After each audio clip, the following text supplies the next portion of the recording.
Hello बच्चों, let's see the question and the question says that define the following terms. A tidal volume, B residual volume, C asthma. तो आ जाओ बच्चों थोड़े से की concept के ऊपर बात कर लेते हैं, चीजों को अच्छे से समझ लेते हैं तो क्वेश्चंस को हम इजीली सॉल्व कर सकते हैं।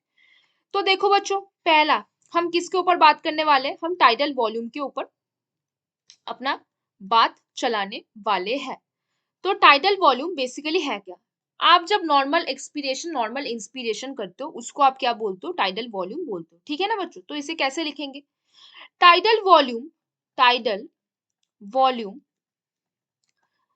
Is the volume of air, is the volume of air inspired और expired during normal breath, during normal breath. मतलब आप जब अपना नॉर्मल रेस्पिरेशन कर रहे हो, नॉर्मल ब्रीदिंग कर रहे हो, उस टाइम पे आप नॉर्मली कितना अमाउंट ऑफ एयर छोड़ रहे हो और कितना अमाउंट ऑफ ले रहे हो, उसको आप क्या बोलोगे? Tidal volume. एंड उसका अमाउंट कितना हो जाता है बच्चों? बताओ जरा, मेरे लिखने से पहले आपका आंसर आना चाहिए। अमाउंट ऑफ एयर होगा, दिस इज अबाउट 500 ml पर ब्रीथ। 500 ml पर ब्रीथ मतलब टोटल कितना होता है? हम अपना ब्रीदिंग कितने घंटे करते हैं? हमारा इंस्पिरेशन जो होता है, इंस्पिरेशन जो होता है वो आपका 3 सेकेंड चलता है। कितना सेकेंड चलता है? 3 सेकेंड। और हमारा जो एक्सपीरेशन होता है वो कितने टाइम के लिए होता है? 5 सेकेंड। कितने टाइम के लिए होता है? 2 सेकेंड। तो मतलब टोटल अगर आप काउंट कर रहे हो तो कितना सेकेंड हो रहा है? 5 सेकेंड। हमारे 1 मिनट में कितने सेकेंड होते हैं? 60 सेकेंड। 60 सेकेंड। तो टोटल ब्रीदिंग कितना हो सकता है? टोटल ब्रीदिंग नियरली अमाउंट में कितना हो सकता है? 60 डिवाइड बाई 5 मतलब 12। तो बेसिकली हम 12 टू 16 टाइम्स ब्रीथ करते हैं, 16 टाइम्स ब्रीथ करते हैं पर मिनट पे। कब? पर मिनट पे। तो बेसिकली कितना टाइडल वॉल्यूम हमारा बन सकता है? टाइडल वॉल्यूम को हम टीवी भी लिखते हैं, तो टाइडल वॉल्यूम हमारा कितना बन सकता है? तो अगर हम 12 टू 16 इंटू 500 करें तो नियरली वो जो अमाउंट है वो 6000 टू 8000 ml पर मिनट ये बन सकता है। तो हमने बच्चों यहाँ पे टाइडल वॉल्यूम के ऊपर बात किया। टाइडल वॉल्यूम बेसिकली क्या है कि जितना अमाउंट ऑफ एयर आप नॉर्मली ले रहे हो और कितना अमाउंट ऑफ एयर आप नॉर्मली छोड़ रहे हो उसको आप क्या बोलते हो? Tidal volume. हमारा जो इंस्पिरेशन होता है वो बेसिकली 3 सेकंड तक चलता है और जो एक्सपीरेशन होता है वो बेसिकली 2 सेकंड के लिए होता है। तो टोटल अगर हम काउंट करें तो वो 5 सेकंड हुआ। 1 मिनट पे 60 सेकंड होता है तो टोटल कितना ब्रीदिंग चलेगा? 60 डिवाइड बाई 5 मतलब 12 साइकिल चलेगा। तो टाइडल वॉल्यूम हर एक साइकिल के लिए अगर 500 ml है तो 12 टू 16 इंटू 500 करके हमें 6000 टू 8000 ml पर मिनट के लिए वो मिलता है। ठीक है ना बच्चों? अब देखो, अब हम जिसमें बात करेंगे वो है हमारा रेसिडुअल वॉल्यूम। क्या है? हमारा रेसिडुअल वॉल्यूम के ऊपर अभी हम आ रहे हैं।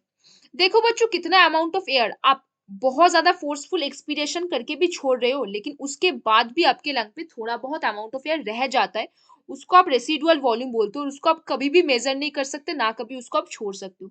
तो क्या लिखोगे? रेसिडुअल, रेसिडुअल वॉल्यूम जिसको आप आरवीवी बोल सकते हो, आरवीवी बोल सकते हो, is the volume, is the volume that, volume of air that remain in lung, remain in the lung, in the lung even after forceful expiration, even after forceful expiration, forceful expiration के बाद भी वो आपके lungs पे रह जा रहा है।